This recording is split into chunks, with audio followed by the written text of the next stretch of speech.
Seriously, where does this go from here? I like to remind people that, people have just accepted the idea that Elon Musk is this genius because people think he invented Teslas. He did not. Martin Eberhard and Mark Tarpenning, they are the American tech geniuses who created Tesla.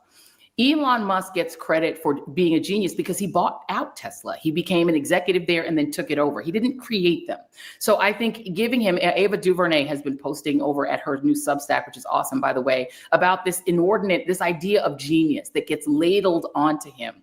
When in fact, he's been a really smart investor, but that doesn't mean he invented it. The idea that these billionaires ought to be running our country is an abomination if you really believe in what America is supposed to be. It's supposed to be a democracy, not an oligarchy.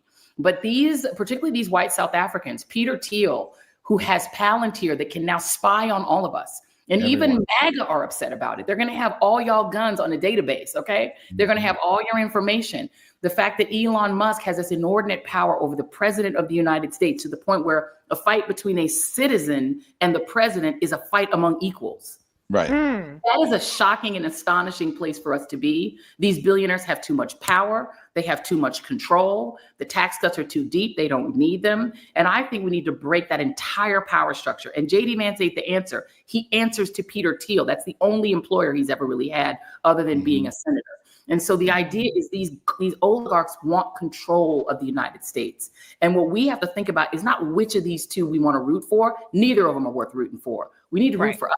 We need to root for us to have our power back and to take all these oligarchs out of the top tier in terms of running our country. We're supposed to run our country. We're a democracy. Listen, both of them are the enemy of healthcare being a right. Both of them are the enemy of children not going hungry, of our environment not going to shit with a FEMA director who doesn't know that we have a hurricane season.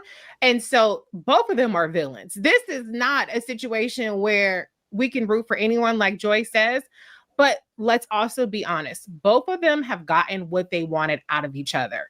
Donald Trump got $200-something million out of Elon Musk. He got social media on his side, all the algorithms. And Elon Musk got all of these investigations halted. He got unprecedented access to power that a foreign-born person would never, ever, ever, ever, under any other circumstance, been within a mile of. And so they both have already won for what they needed from each other. So none of us are winning. It's just grab your popcorn and be happy that two of the biggest villains are at each other's for once. Yeah.